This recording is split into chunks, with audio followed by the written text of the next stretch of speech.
Le plaisir n'est pas un mal en soi, mais certains plaisirs apportent plus de peine que de plaisir. Épicure. Bonjour à tous et bienvenue dans ce 41e épisode d'Electron Penseur.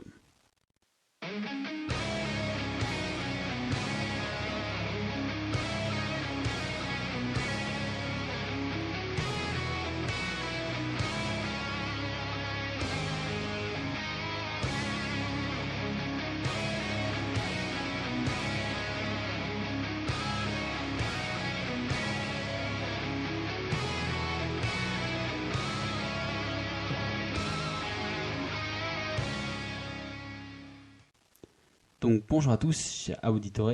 Alors après l'épisode anniversaire de la semaine dernière, nous reprenons le rythme de nos épisodes. Alors bien que l'épisode du jour ce soit encore un série, c'est-à-dire qu'il ne s'implique pas dans une suite d'épisodes un peu consécutifs qui traitent un peu tous du même sujet. Donc du coup, j'ai pu voir que, comme vous avez pu le voir sur les différents hors-série, les derniers, ça en traite de différents sujets, de différentes choses. Donc c'est pas vraiment une série, mais j'ai remarqué qu'en fait elle tourne autour d'un thème commun, à savoir la classification des besoins, des désirs. Parce que pour rappel, donc les épisodes 38 et 39, ils traitaient la pyramide de Maslow, donc la classification des désirs, et la règle des trois qui était la classification des besoins. Et donc du coup, en faisant des recherches, je me suis rendu compte que finalement il existe bien d'autres classifications des besoins et des désirs, et que chacune en fait donne un point de vue différent sur le monde ou sur comment aborder les désirs ou les besoins. Et donc du coup, vous commencez à connaître un peu la maison. Ici, il n'y a pas ni de blanc ni de noir, mais on va dire que c'est plus que des nuances de gris. C'est donc voilà pour ça que j'ai décidé de vous présenter aujourd'hui, cette semaine, une autre classification avec une autre vision et d'autres buts. Alors voilà, comme finalement ces hors-séries se combinent pour se fondre les uns aux autres dans une série un peu non officielle, on peut dire que voilà, c'est une série, une espèce de mini-série un peu non officielle. Donc du coup, après avoir vu les classifications les plus connues, donc les classifications de survie avec la règle des trois ou des désirs avec la pyramide de Maslow, laissez-moi aujourd'hui vous entrer dans les confins de la psychologie, de la sociologie et de la philosophie à la découverte d'un autre classement. Et pour cela, nous allons faire un bond dans le temps. Oh, juste pas grand-chose. Une bagatelle de 2300 ans. En fait, à ce moment-là, nous sommes au milieu du 3e siècle avant Jésus-Christ, sur une petite île de Samos, en Grèce, naît un homme qui va créer un nouveau courant de pensée. Son nom, Épicure. Alors il est connu pour avoir fondé l'école de pensée épicurienne, qui porte son nom, et qui en fait se veut une recherche constante du bonheur. Donc autant dire que c'est peut-être pas la dernière fois qu'on en parle dans le podcast. Parce que recherche du bonheur, développement personnel, voilà, il n'y a qu'un pas. Mais ce qui nous intéresse ici, c'est le fait aussi qu'il ait classifié les désirs. Attention, du coup, ici on parle bien de désir, ce que l'on veut, et non de besoin. Donc c'est-à-dire ce qui est vitaux, sans lequel on ne peut pas vivre. Donc du coup, un peu comme la pyramide de Maslow. Sauf que chez Épicure, point de chiffre ou point de pyramide. En fait, pour lui, la représentation la plus visuelle, ce serait plutôt sous la forme d'un grand tableau, un peu en colonne, où il y a une hiérarchie toute relative, mais où le but en fait c'est plutôt d'essayer de trier les différents désirs, de les mettre dans des catégories, plutôt que d'essayer de vraiment d'en faire une pyramide, de les classifier les uns par rapport aux autres, même si vous allez voir qu'il y a quand même une très forte classification. Alors tout d'abord, en fait, il sépare les désirs en deux. Donc d'un côté les désirs naturels et de l'autre côté les désirs non naturels. Oui, voilà, à l'époque on ne prenait pas trop la tête pour chercher des noms compliqués, c'était blanc ou noir. Donc du coup, les désirs naturels et non naturels. Alors du coup, au sein de cette séparation binaire, il y a encore une division encore en deux, mais voilà, on va prendre étape par étape. Donc commençons par les désirs naturels. Alors désir naturel, on va dire, pour lui c'est ce qui est humain, ce qui est sain, ce qui est normal. Et donc du coup, Épicure, lui, il les distingue en deux catégories. Donc les désirs naturels nécessaires et les désirs naturels non nécessaires. Voilà, je vous avais prévenu qu'il ne se prenait pas trop la tête à l'époque.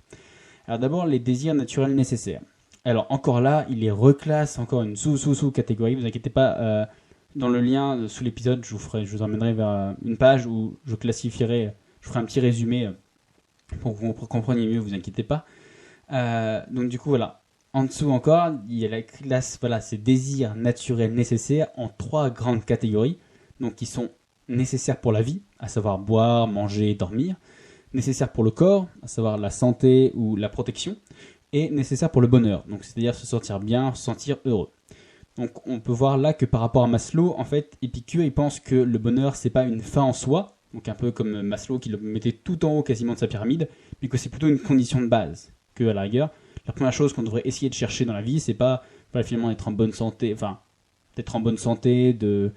des liens sociaux et tout ça. La première chose qu'il faudrait qu'on cherche, c'est le bonheur, pour Épicure. Et donc du coup, ce type de désir est le plus sain et le plus naturel, et pour lui en fait, il ne faut pas le chercher à le réprimer ou en faire abstraction. Donc voilà, c'est vraiment la base de... On va dire pour lui, c'est vraiment la base du bonheur, la première chose qu'on devrait essayer de chercher. Et pour lui, en plus, on ne peut pas faire abstraction sur une des trois catégories, donc nécessaires pour la vie, pour le corps ou pour le bonheur, parce que pour lui, les trois, ils sont liés. Il y en a un ne peut pas exister sans les deux autres. Vous ne pouvez pas être juste heureux si vous êtes très malade et que vous crevez de faim. Voilà. C'est vraiment un équilibre et vous devez avoir au moins ces trois conditions sine qua non. Ensuite, du coup, il y a les désirs naturels mais non nécessaires. Alors là, on commence un peu à avancer sur la piste glissante parce qu'on va dire que ce sont tous les petits plus, tous les petits plaisirs de la vie. Genre boire un verre, aimer les desserts, faire du sport ou avoir des passions. En fait, tout ce qui n'est pas nécessaire de base mais qui nourrit notre bonheur. C'est voilà tous les petits plus qui fait que finalement, nos vies, elles se séparent les unes des autres et que voilà, c'est ce qui fait vraiment, on va dire, pour être très généraliste, le fait que la vie vaut la peine d'être vécue. Donc du coup, voilà, toutes ces petites choses annexes. Mais en fait, la vraie chose sur laquelle Épicure nous met en garde, c'est qu'en fait, ces petits plus, ils deviennent moins quand ils sont trop. Oui, je sais perdu, je m'explique. Et en fait, ce sont des petits plaisirs qui pourraient créer une frustration, donc qui est souvent éphémère, mais une frustration quand même, si on s'en prive. Voilà, si par exemple, vous aimez bien les desserts, ou vous aimez bien boire un café à la fin de votre repas, ça va pas vous tuer, ou si vous n'en prenez pas une fois, c'est pas grave, mais quand même, ça va vous donner une espèce de frustration de pas l'avoir eu. Et du coup, en plus, ils sont aussi la pente glissante dans le sens où ils peuvent devenir facilement des excès. En effet, tout ce qu'on appelle les petits plaisirs, ils doivent rester en fait finalement des petits désirs. Parce que quand on les réalise, ce qui se passe, là on sort un peu du point de vue philosophique pour passer un peu plus scientifique. En fait, quand on réalise justement tous ces petits plaisirs, le cerveau il produit une hormone qui s'appelle la dopamine.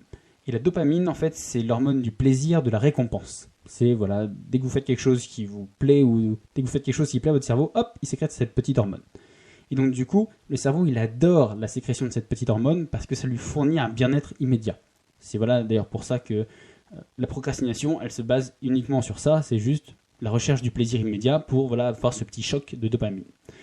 Mais le problème, en fait, c'est que si vous répétez trop souvent cette stimulation et cette production de dopamine, et du coup, en fait, vous vous dirigez vers la pire des choses, l'addiction. Parce qu'à ce moment-là, votre cerveau, il classe plus ces petits plaisirs et de ça comme justement des petits désirs, mais comme un besoin. C'est-à-dire que pour lui, il est tellement habitué à ce choc de dopamine tout le temps, à lumière régulière, que voilà, il n'arrive plus à s'en séparer. Il ressent même plus ça comme un petit plus pour lui. Ça fait presque partie de lui, il en a besoin. Je crois que le meilleur exemple pour ça doit être la cigarette. Après, voilà, il y a tous les facteurs avec la nicotine ou autre, mais sinon, c'est ça. Lui, c'est juste le symbole de... Après, on peut quasiment faire des cigarettes, on pourrait presque faire des cigarettes sans nicotine, mais c'est même une des techniques, je crois, pour arrêter de fumer. Mais voilà, juste pour que le cerveau, il ait cette petite dose de dopamine pour se récompenser lui-même. Donc du coup, c'est d'ailleurs ici, en fait, le nerf de la guerre de bien des doctrines de pensée de cette époque. Donc, je parle de l'époque d'Épicure, donc l'épicurisme, le stoïcisme, le platonisme et tant d'autres. En fait, c'est la tempérance et la gestion de ces désirs naturels, mais non nécessaires, on va dire, pour un juste équilibre entre la dépendance et l'interdiction. C'est-à-dire que, voilà, c'est pas blanc ou noir, c'est juste que, il faut pas non plus s'en priver complètement, être austère, vivre dans un monastère avec que des pierres, et aucune décoration, aucun plaisir. Mais en même temps, il faut pas juste que votre vie, ce soit juste, céder au moindre petit plaisir, sinon vous perdez le contrôle de votre vie. Voilà. Ensuite, les désirs non naturels. Alors, encore une fois, parce que je vous l'avais dit, ils aiment bien les divisions, ils redivisent encore cette catégorie en deux. Et là, attention, on sent qu'il y a une petite recherche, donc il y a les désirs non naturels artificiels et les désirs non naturels irréalisables. Alors, pour lui, ici, il n'y a pas vraiment de demi-mesure. En fait, pour lui, là, dans les désirs non naturels, vous commencez à être dans l'enfer de la pensée humaine, sur une terre complètement désolée où rien de sain ne peut pousser. Fuyez cet endroit sans plus jamais vous retourner. Alors du coup, on va développer un peu plus. Donc le désir naturel artificiel, c'est tout ce qui est vain, tout ce qui est superflu. Donc par exemple pour lui la richesse, la gloire, la beauté, dans le sens purement physique et esthétique, Donc attention, on n'est pas loin finalement de l'idée des péchés capitaux pour les chrétiens ou autres. Donc avec par exemple la cupidité ou l'orgueil. Donc pour lui, ces choses, ce sont juste des constructions sociales. Elles sont finalement un poison pour l'esprit en le faisant courir après des illusions, des chimères éphémères et qui sont purement artificielles. Si voilà, vraiment, demain la société venait à s'écrouler, les systèmes de banque et tout ça, l'argent ou la gloire ça aurait plus aucun sens, ça aurait plus aucune valeur. Et d'ailleurs, je pense que la meilleure représentation pour montrer ça, c'est sûrement celle de la rockstar qui ayant richesse, pouvoir, gloire et beauté, ben finalement, elle tourne mal ou elle se suicide parce qu'il n'y a pas vraiment de sens à sa vie. Même si, on va dire, elle a tout ce que quelqu'un de la société pourrait désirer, toutes ces choses, même s'il a tout, ben, voilà, rien que la recherche de ça, ça ne peut pas suffire à rendre quelqu'un heureux et ça fait vraiment un sentiment de manque. Après, il ne faut pas nier que ces choses et ces désirs, ils existent, mais il faut vraiment essayer de garder à l'esprit, d'essayer de plutôt de les voir ou de les désirer plus comme un moyen et non un but. On peut par exemple chercher à amasser beaucoup d'argent, parce que l'argent c'est le nerf de la guerre de la société actuelle, mais finalement utiliser cet argent pour faire bouger le monde, pour construire des écoles, pour... Voilà. Alors d'ailleurs, la chose de base que vous voulez, c'est construire des écoles, aider les gens, aider votre famille, acheter un jardin, peu importe. Mais vous êtes obligé de passer par cette case de désir de gagner de l'argent pour faire ça. Donc auquel cas ce désir d'argent, ça devient juste un moyen et non un but. Donc voilà, c'est là qu'il y a quand même la petite nuance, il dit que voilà, vous n'êtes pas complètement en enfer, encore quelques petits rayons de soleil, mais faites gaffe quand même. Donc du coup, à ce moment-là, le désir primordial, c'est la recherche du bonheur dans l'aide d'autrui, comme je viens de le dire, et que le désir d'argent, finalement, c'est juste qu'un moyen intermédiaire d'atteindre ce but. Donc on va dire, le seul moment qui trouve un peu grâce à ses yeux, c'est si, on va dire, ce désir d'argent, il est transitoire ou que c'est juste un moyen pour atteindre un but plus grand. Et enfin, les désirs non naturels et irréalisables. Alors, Épicure, finalement, il en donne l'exemple le plus parlant, c'est-à-dire le désir d'immortalité. Alors cette catégorie-là, elle est encore plus noire que la précédente pour lui, parce qu'elle contient toutes les choses irréalistes. Autant avant, vous étiez dans l'enfer, mais il y avait un petit peu des rayons de soleil qui perçaient, autant là, il n'y a que dalle, là. Il n'y a plus que des flammes tout autour de vous. En fait, c'est finalement tout sur quoi on n'a pas d'influence. Attention, ici, on ne dit pas qu'on est opposé au débat, ou que discuter de l'immortalité ou de recherche scientifique, c'est pactiser avec le diable. Non, même Épicure, il nuance là-dessus. Non, ici, en fait, la chose, c'est de dire que comme pour les autres, on ne parlera pas de souhait ou de rêve, c'est pas quelque chose sur lequel vous pourriez débattre, mais de désir, quelque chose qui est profond, quelque chose de viscéral qui vous pousserait à vous commettre des actions pour aller dans ce sens et essayer d'atteindre ce but. Donc que ce soit... voilà, donc en fait la chose pour laquelle c'est vraiment dangereux, on va dire, c'est parce que ça rend soi malheureux, on va dire c'est le meilleur des cas, soit dangereux pour soi et surtout pour les autres. En effet, parce qu'en fait dans ces catégories, il y a des choses comme le désir d'amour, entre autres, et finalement on ne peut pas forcer quelqu'un à tomber amoureux de soi. Pas plus qu'on peut vaincre la mort ou arrêter le temps. Donc on va dire c'est des douces folies de l'esprit qui peuvent servir à débattre ou à plaisanter ou autre, mais elles ne doivent absolument jamais être une fin en soi, sous peine de devenir horrible et destructrice, parce que voilà, si vraiment votre quête c'était l'immortalité, vous reculeriez devant rien, quitte à tuer d'autres personnes pour plus ou moins absorber leur vie. C'est un peu d'ailleurs ce qui... on a déjà vu des cas avec des psychopathes ou autres, parce que si vous essayez... Si c'est juste, on va dire, une vue de l'esprit, que vous voulez juste en discuter, ou une réflexion, Épicure lui-même il dit il n'y a pas de souci, la seule chose il ne faut pas que ce soit un désir, c'est un peu comme l'argent, il ne faut pas que ce soit quelque chose pour lequel vous seriez prêt à tout sacrifier juste pour avoir ça. Par exemple, si votre rêve, je ne sais pas, c'est de vous acheter une maison à la montagne, donc voilà, on va dire ça touche les besoins primordiaux, là c'était les besoins naturels et nécessaires, donc voilà, de sécurité par exemple. Vous pouvez être prêt à vouloir gagner beaucoup d'argent et tout ça, mais finalement c'est ça votre rêve, vous seriez prêt à quasiment gâcher toute votre vie à travailler juste pour pouvoir un jour vous payer cette maison. Donc voilà, c'est vraiment au sens de désir vraiment viscéral et profond, du genre où vous seriez prêt à tout sacrifier juste pour ça. Donc autant là c'est une maison, ça va, mais voilà, rendez-vous compte si c'est quelque chose comme l'amour ou comme l'amour, voilà, si vous voulez absolument une personne qui veut pas de vous, si vous passiez toute votre vie à courir après, bah voilà, vous finiriez par devenir fou et soit la tuer, soit vous tuer, enfin ça finirait vraiment vraiment mal. En plus pour Épicure, le bonheur c'est possible qu'en l'absence totale de douleur.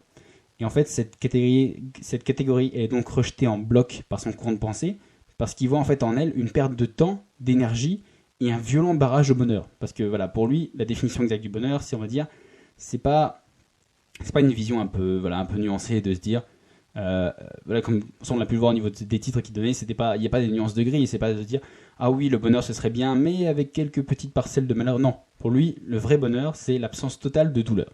Et donc, quel meilleur exemple que genre de souffrir toute sa vie parce qu'on sera jamais immortel, ou on n'arrivera jamais à forcer quelqu'un qui nous aime pas, ou à arrêter, à vaincre le temps, quoi.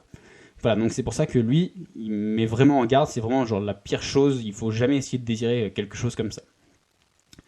Voilà, donc après ce petit épisode, même un petit peu long, donc où je vous ai présenté le petit courant de pensée du jour, du coup voilà le petit call to action, le petit passage à l'action du jour.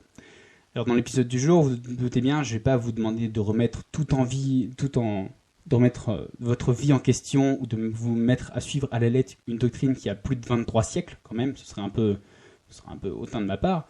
Mais non, du coup, non, aujourd'hui j'aimerais juste que vous réfléchissiez aux points sensibles et insidieux de cette classification. On va dire, je pense que le point vraiment le nerf de la guerre de cette classification, c'est les besoins naturels mais non nécessaires. Parce que finalement, on va dire, vous avez vraiment peu de personnes sont prêtes à tout pour devenir immortelles. Peu de personnes sont prêtes, voilà, à arrêter de manger pour prouver qu'elles n'en ont pas besoin. Non, on va dire que vraiment le nerf de la guerre, c'est les besoins naturels mais non nécessaires, parce qu'on l'a dit, c'est vraiment sur ce petit point-là où on peut passer de profiter des petits plaisirs de la vie à sombrer dans une addiction qui nous dévore la vie. Donc du coup, là ce que je vous demande, c'est que vous fassiez la liste de toutes les choses qui s'y trouvent. Toutes les choses qui se trouvent justement dans ces besoins naturels mais non nécessaires, tous les petits plaisirs de la vie. Donc il peut y avoir faire du sport, boire un verre, bien manger, jouer aux jeux vidéo ou autre. Et ensuite, ce que je vais vous demander, c'est de prendre du recul pour juger si vous êtes plutôt du côté des petits plaisirs ou plutôt sur la pente de l'addiction. À la rigueur, là, vous êtes votre propre juge, donc c'est à vous de vous fixer vous-même votre propre limite pour chaque. Donc du coup, pour reprendre un petit peu en arrière, s'il y a 2 semaines, je vous ai fait noter les conditions sine qua non pour être heureux, donc c'était pas plus 2 ou pas moins 2. Si vous voyez pas de quoi je parle, je vous invite à écouter l'épisode 39 où je parle de ça. Donc du coup aujourd'hui je vous demande de faire un peu la même chose, mais plutôt de vous méfier de vous-même pour rester maître de votre vie et de plus être un esclave de vos désirs. Donc du coup vous faites votre liste avec tous vos petits plaisirs, toutes les petites choses sans lesquelles vous mourriez pas si vous les faisiez pas, mais en même temps voilà ça vous embêterait de ne pas les avoir. Du coup vous faites la liste de tous ces petits plaisirs et du coup pour chacun de ces petits plaisirs vous les mettez face à une ligne rouge à ne pas dépasser sous aucun prétexte. Donc je dis sous aucun prétexte, là, on peut dire c'est vraiment le petit défi, parce que c'est vous contre vous-même. Donc c'est un contrat de sang avec vous-même. Donc pour chaque petit désir, vous allez juger, du coup, selon si vous tendez plus vers une addiction ou autre. Donc du coup, vous allez décider de mettre une ligne rouge, quelque chose à pas dépasser, on va dire le maximum. Voilà, donc ça vous aidera, même donc, que vous ayez une addiction ou pas, ça vous montrera de toute façon, vous tracez votre ligne, et du coup vous pouvez être au-dessus ou en dessous de la limite. Donc si vous êtes en dessous, c'est pas grave, vous pouvez vous dire bon allez finalement ce que je m'autorise, je pourrais m'autoriser un petit peu plus, il n'y a pas de souci. Et si vous êtes au-dessus, vous pourriez vous dire ouais peut-être que ça devient un peu trop présent dans ma vie. Par exemple, je vais prendre complètement un exemple, ça pourrait être je fais 4 heures de sport par semaine, je bois 4 fois un verre avec des amis, je mange 6 fois au fast-food par semaine et je geek à peu près 10 heures par semaine. Voilà. C'est juste à titre d'exemple, vous ne saurez pas jamais si c'est vrai ou pas. Donc du coup, voilà, je pourrais me dire, en sport, ma limite c'est 7. Donc du coup, comme pour l'instant j'en fais 4 et que ma limite c'est 7, je peux me dire que si je passe 1 heure une heure de sport par jour, par semaine, ça me paraît pas énorme, mais au-dessus, je considérerais que j'empiète un peu trop sur ma vie sociale ou que je deviens un peu trop dépendant. Donc pour moi, ce serait ça la limite. Boire un verre 4 fois par semaine, je pourrais me dire bon, allez, pourquoi pas, poussons jusqu'à 5, à la rigueur, si c'est juste boire un verre en mangeant ou juste avec des amis, pourquoi pas, ça passe, mais à la rigueur, le week-end, on se monte un peu plus carré. Après, manger un fast-food, donc on pourrait se dire, ouais, quand même, c'est pas super pour la santé et tout ça, donc on pourrait le limiter à 3. Donc là, dans l'exemple que j'ai monté, j'étais à 6, donc du coup, on peut clairement voir que je suis en addiction plus ou moins, parce que je mange du double de la limite que je me suis moi-même fixée. Et si par exemple je geek 10 heures par semaine, je pourrais me dire, cette fois-ci je me mets la limite à 7. 7 c'est pas mal, ça fait 1 heure par jour. Ou alors je mets tout dans 2 jours ou le week-end ou autre. Mais voilà, au-dessus, je trouve que même moi, là pour l'instant, je trouve que j'en fais un peu trop ou autre. Et à la rigueur, là, une fois que vous avez votre petite liste avec pour chaque votre petite ligne rouge, et écrivez-le, cette liste encore en plus gros, sur une feuille et mettez-la bien en évidence chez vous pour vous en faire un rappel. Parce que finalement, personne ne viendra vérifier. Personne ne vous retiendra ou vous poussera. Personne ne vous dira « Ah, c'est bien, t'es tenu » ou « Ah bah non, tiens, t'as dépassé ». Personne ne vous jugera. À part le pire des tribunaux, votre conscience. Alors dites-vous que c'est pas pour vous priver de tous les petits plaisirs. Je vous parle pas ici de pas vivre normalement ou d'aller vivre dans un couvent. Non. Ici, en fait, je vous parle juste que les petits plaisirs, ils doivent rester des petits plaisirs. Sinon, ils risquent de transformer votre vie en un enfer de culpabilité et d'inaction. Alors, je sais que ce sera sûrement très dur, surtout au début. Et en fait, c'est surtout parce que vous vous battez vous contre vous-même et que vous êtes tout seul. Alors du coup, à vous de voir si vous voulez capituler, à vous de voir si vous voulez rendre les armes, à vous de voir si vous voulez prendre la fuite, ou plutôt tenir la position, quel qu'en soit le prix. Et à la rigueur, pour vous aider, par rapport aux fois d'avant, je vais vous donner en fait une limite, un objectif à voir. Je vais vous donner en fait un petit challenge, c'est de tenir un mois. Donc pas un mois pile, parce que vous pourriez dire ah oui, mais non, le mois est déjà entamé. Non. En fait, peu importe à quel moment vous écoutez cet épisode, même si c'est le 29 novembre 2019, je ne sais pas quand est-ce que vous écoutez maintenant. En fait, le but que je vous demande, c'est essayer de tenir la position jusqu'au 1er décembre 2019. Ça vous fait grosso modo un mois. Bien sûr, si vous écoutez cet épisode après l'année passée, et dites-vous juste que vous avez le mois en cours. Votre but, c'est d'essayer de vous tenir à cette limite jusqu'au 1er du mois suivant. Alors du coup, je compte sur vous et je sais que vous comptez sur vous. Je vous dis à bientôt et à la semaine prochaine. Ciao!